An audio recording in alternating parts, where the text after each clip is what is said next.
अपनी शक्ति पहचानिए। हिप्नोसिस से बीमारी मुक्त जीवन पाएं, जैसे phobia, depression, weight management, sexual dysfunction, motivation, relationship, studies, sports, past life, unhealthy habits and many more. Indian Hypnosis Academy. Contact Dr. J.P. Malik 9871316116.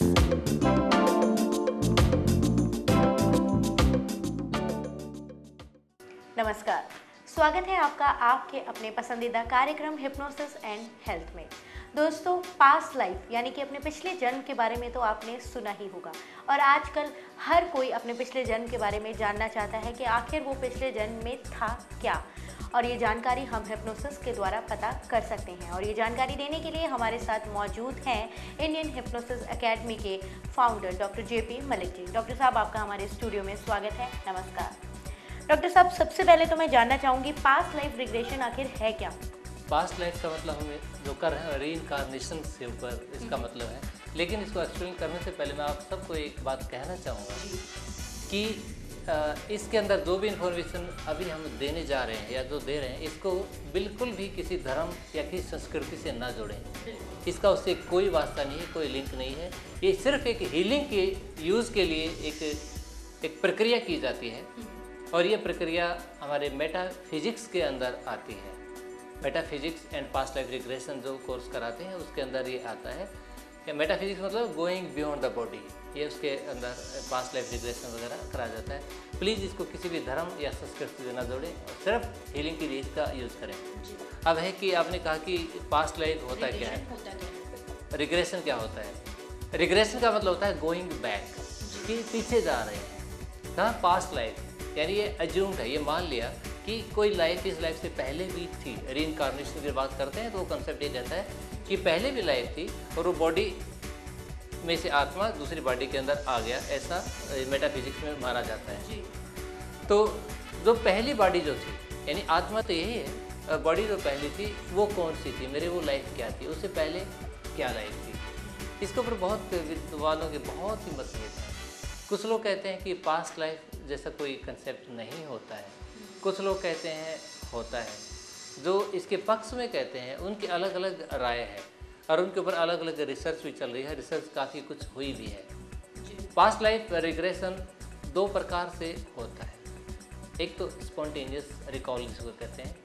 तो स्पॉन्टेनियस रिकॉल का, जैसे कोई छोटा बच्चा होता है वो बताना शुरू कर देता है कि मैं पिछली लाइफ के अंदर फलां जगह फलाना आदमी था और मैं इस प्रकार वहाँ रहता था और इस जगह से इस वजह से मेरी मौत हो गई थी, वो बताता है। तो उस प्रकार के केसेस के ऊपर जितने रिसर्च हुई हैं वो इन्फॉर्मेशन सही पाई गई है, आमतौर पे वो सही पाई गई है, पाई जाती है। बहुत सारी रिसर्च जिसके ऊपर इंडिया में भी हुई हैं, बाहर भी हुई हैं, अभी भी चल रही हैं। तो यहाँ पर ये मान लेना कि वो पास्ट लाइफ है, इसके ऊपर हम फिर भी बिल्कुल ऑथेंटिकेट नहीं करेंगे, क्योंकि प्रोसेस उसका इन्फॉर्मेशन का क्या है, nobody knows. It may be his own life, maybe some other process is involved. Through that, the information is reaching to that person. तो ये इसके ऊपर, लेकिन इस प्रक्रिया को समझने के लिए हम इसको पास्ट लाइफ या रीइंकार्नेशन का नाम दे रहे हैं।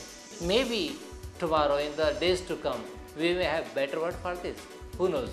ये रिसर्च का मुद्दा है, रिसर्च इसके ऊपर चल रहा है। जी बिल्कुल सही। डॉक्टर साहब, यहाँ पर मैं आपसे एक बात जानना चाहूँगी। जैसे कि आपने कहा कि कोई छोटा बच्चा है वो बताता है कि मैं पिछले जन्म में ये था और ऐसे मेरी मौत हो गई, और कुछ लोग इस बात को मानने के लिए तैयार ही नहीं हैं कि पिछले जन्म नाम की कोई चीज़ होती है, जो है हम आज हैं, हमारा ये जन्म है और इसके बाद दुनिया कुछ भी नहीं है, सब कुछ समाप्त हो जाता है। तो मैं आपसे जानना चाहूँगी कि क्या ये हकीकत है, क्या ये पिछले जन्म नाम की कोई चीज़ होती है, यानी कि क्या इससे पहले भी हमारा कोई जन्म था हर इंसान का? इसको इस ढंग से देखिए, जो लोग ये कहते हैं कि दूसरा जन्म नहीं होता, तो अगर साइंस की बात लें, साइंस कहता है कि एनर्जी इज़ इटर्नल।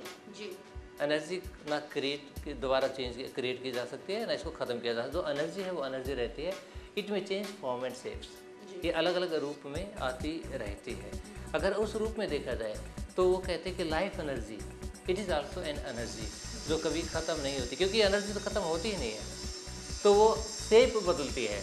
जो रीइंकार्नेशन के फेवर में जो बोलते हैं वो ये कहते हैं वो शेप बदलती है, वो डिफरेंट शरीर के अंदर आती है, और जो शरीर ख़त्म हो गया तो उसकी वो लाइफ ख़त्म। सही मायने में देखा जाए तो एनर्जी की तो लाइफ खत्म नहीं हुई ना। वो तो कहा कि उसने कपड़े बदल दिए। अगर वो इस रूप को माने तो वो लगता है कि वो एक ही लाइफ चल रही है, उसमें वो डिफरेंट फेजेज हैं, उसको इस रूप से भी कहा जा सकता है। या ये कोई ऐसी प्रक्रिया है कि किसी की लाइफ का इन्फॉर्मेशन आ गया, इसके अलग अलग अगर डेफिनेशन की बात करें, अलग अलग इंटरप्रिटेशन की अगर बात करें, तो कुछ चीज़ें ऐसी हैं जो हम बिल्कुल नहीं सीखते हैं, तो हमें हैरानी है कि वो कहाँ से आती हैं। जैसे छोटा बच्चा पैदा होता है, वो डर जानता है, डरना वो जानता है, जबकि उससे पता नहीं होता अंधेरे से डरना, ऊंची आवाज़, जो कि हमने उसे बताया नहीं होता, गिरने से डरना। वो माँ का दूध पीना जानता है, मिल्क सक करना जानता है, उसे कोई नहीं सिखाता है। तो ये इन्फॉर्मेशन कहाँ से आई? साउंड प्रोड्यूस करता है, उसके अंदर एक योग्यता होती है कि वो साउंड प्रोड्यूस करता है। तो साइकोलॉजिस्ट जो कार्ल युंग ने इसके ऊपर जो कहा है, उसने कहा कलेक्टिव सबकॉन्शियसनेस, यानी ये इन्फॉर्मेशन हमारे सबकॉन्शियस के अंदर कलेक्ट हो जाती है और it is transfer to the next generation. उसका मानना ये है। कुछ लोग कहते हैं कि हमारा it becomes part of our genetic memory, DNA की।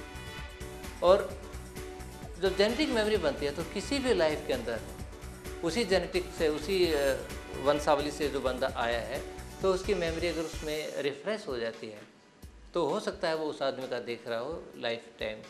ऐसा भी लोगों को कहा गया। लेकिन बहुत सारी बातें हैं जिनका प्रूफ करना बड़ा मुश्किल हो जाता है, क्योंकि रिसेंट टाइम में भी कोई एक बच्चा बता रहा है जो कि रिसेंटली कोई मरा है 1000 किलोमीटर, 500 किलोमीटर या 100 किलोमीटर पे, तो उस वंशावली से जुड़ा नहीं होता। ऐसे केसेस भी आते हैं। कुछ लोग कहते हैं कि ये सेपरेट अटैचमेंट है, ये मानते हैं कि एक सेपरेट होती है, एक आत्मा होती है, उस इंसान में चली जाती है और उसकी मेमोरी क्योंकि सेपरेट के साथ होती है, और वो मेमोरी उसके अंदर पूरी एमर्ज आउट हो जाती है, वो बताना शुरू कर देता है। तो इस प्रकार अलग अलग इसकी इंटरप्रिटेशन है। ये तो बात सही है कि इन्फॉर्मेशन तो बताता है। ऐसे तो अमेरिका में भी इसके ऊपर काफ़ी रिसर्च हुई है और पूरे वर्ल्ड के अंदर हुई है। साइकेट्री डिपार्टमेंट में भी उधर रिसर्च किया गया, अमेरिका के अंदर भी। इवन स्टीफनसन ने, डॉक्टर मूडी ने भी नियर डेथ एक्सपीरियंसेस में काफ़ी कुछ ढंग के इन्फॉर्मेशन लाए हैं। लेकिन इसको अभी कंक्लूड नहीं किया जा सकता कि ये चीज़ वही है, लेकिन ये सही है कि इन्फॉर्मेशन आती है। ये था मेरा स्पॉन्टेनियस रिकॉल की बात जो हम कर रहे हैं। दूसरा आपने वर्ड पूछा था रिग्रेशन। रिग्रेशन में ये एक प्रक्रिया के थ्रू वो याद दिलाने की प्रक्रिया, कि उसको याद दिलाएं पिछले जन्म में क्या था, वो क्या करता था, वो रिग्रेशन आ जाते हैं, गोइंग बैक। धन्यवाद डॉक्टर साहब, आपने हमें पास्ट लाइफ रिग्रेशन के बारे में, हमारे मन में जो भी तनाव था या जो भी इसके बारे में हमारे मस्तिष्क में सवाल उठ रहे थे, उसके बारे में आज आपने इतना कुछ हमें बताया, इसके लिए बहुत बहुत धन्यवाद। तो दर्शकों, जैसा कि आपने देखा, डॉक्टर साहब ने अभी बताया पास्ट लाइफ रिग्रेशन के बारे में, पास्ट लाइफ के बारे में इंसान क्यों जानना चाहता है, और अगर ये मीनिंगफुल है तो आप भी जान सकते हैं। और इसके लिए आप डॉक्टर साहब की इंडियन हिप्नोसिस एकेडमी में आ सकते हैं। इसके लिए आप डॉक्टर साहब से संपर्क कर सकते हैं, और संपर्क करने के लिए हमारे फ़ोन नंबर डायल कीजिए जो इस वक्त आपकी स्क्रीन पर फ्लैश हो रहे हैं। आज के लिए सिर्फ इतना ही। अगले एपिसोड में आपके लिए बहुत कुछ नया लेकर आएंगे। तब तक के लिए नमस्कार।